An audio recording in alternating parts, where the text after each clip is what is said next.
Yes, networking is very crucial, very. It's probably the most important thing, because nobody cares if you're talented.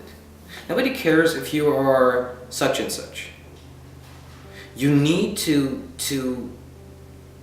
know a lot of people in the field of your business.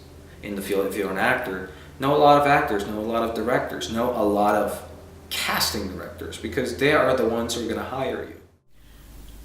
I mean, I think networking in acting is immensely important, but not necessarily what people think of when they think of the term networking. I mean, I feel like a lot of times when that term is mentioned, people think of, you know, cocktail parties or networking events, but to me, networking is really building relationships with people that you feel connected to, and nurturing and maintaining those relationships.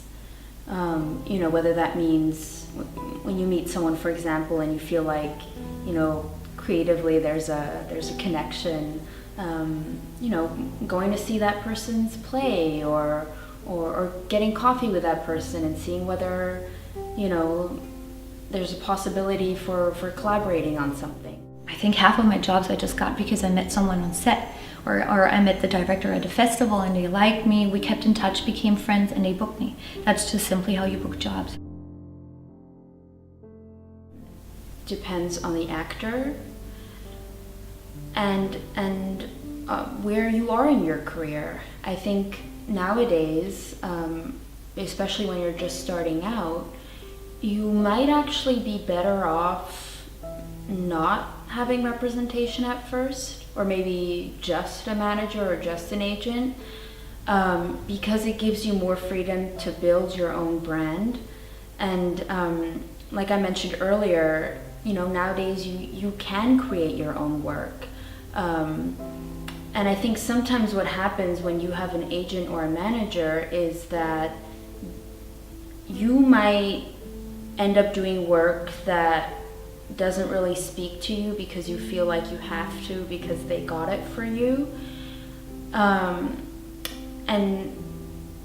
But if you start off without having representation and you build your own body of work, you create your brand and you make a statement about who you are. And I think once you've done that and then you get representation, then you're more likely that whoever you're working with is going to be a reflection of your work. And, you know, I think you can communicate better than what kind of work you want to do, and not fall into this trap of doing work that doesn't really speak to you. This is a business, and there's powerful people out there. And you need their help to be offered the opportunity to shine. But when you have been offered the opportunity, you have to deliver, right? So you always have to work on your craft and be prepared. But a manager could facilitate that opportunity, and an agent too. Plus, there's this weird thing in LA I've noticed that a lot of people are bitching about their agents. I don't get it. I had so many people come to me like, oh, my agent's not getting me out there, my agent sucks. And I'm like, well, your work doesn't end. Just because you have an agent doesn't mean you have to stop working. Like, you know, go get a job for yourself, and then the agent's gonna do all the money talks and all that. But yeah, I don't know. I think a lot of people think that an agent is like this angel that'll just come and help you and give you the career you've always wanted, but no. I think you gotta work even harder when you get one. there are different agent managers, like of different like categories. Like you have agent managers who are like only representing like the best actors. But if you're with them, you don't have a lot of chance, because they will send you to like big auditions, like big roles, but they will never choose you, because they always go for named actors, because it's a business.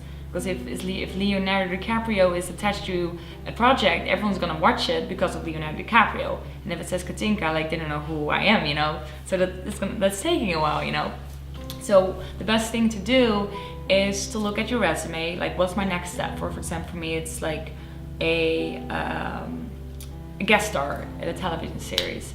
And I go to like a television series, like, for example, Gossip Girl, whatever, Mad Men, whatever. So you just look up like the actors who did a guest role and look at their representation, and then submit to that agents, because they know where you are in your in the level you are with your career, and they submit you to the right project. And if you get a guest role, next time you get maybe a recurring role.